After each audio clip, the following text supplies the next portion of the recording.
We must be committed to fairness when life is unfair. We have seen fine people, pursuers of truth and kindness, men and women of generosity, and yet they have had to carry burdens of illness, distress, and affliction.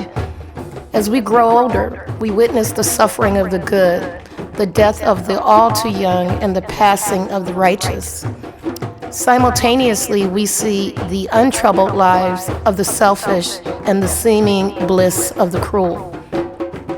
By conventional wisdom, none of this makes sense. We are taught from birth that good would be rewarded and the evildoer punished. As children, when we behaved ourselves and did what our parents told us, if we were not rewarded, at least we were not punished. But if we did the reverse, we soon discovered that punishment would be forthcoming.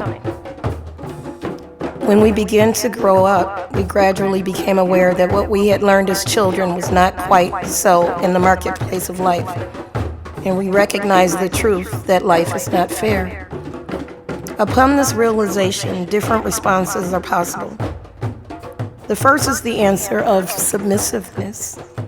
Accept, ask no questions, raise no outcry, seek not to change the scheme of things. This is what the Buddhists call karma, the will of necessity. This is the act of providence. In the name of fate, the world's unfairness and inequity is tolerated, condoned, and justified. But a different response is possible and needed. Religion at its highest teaches us that we were put on this earth to make life more fair. The greatest challenge of moral conduct is this: the more unfair life is, the fair and just and compassionate we are to be. If life is unfair to you, make it more fair for others.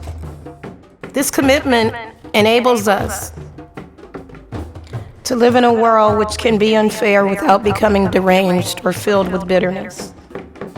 Life is unfair to families who are divided because of selfishness, divorce, death. And life is unfair to slow learners and those with learning disabilities. Is unfair to many older people, particularly those who are infirm and weak and who suffer from neglect and emptiness. Life is unfair to those whose lives are ravaged with suffering of terminal illness, and for their loved ones, the afflicted. For these and more, we should make life more fair, more sensitive, more compassionate. As we make the world more fair, we discover that we belong together.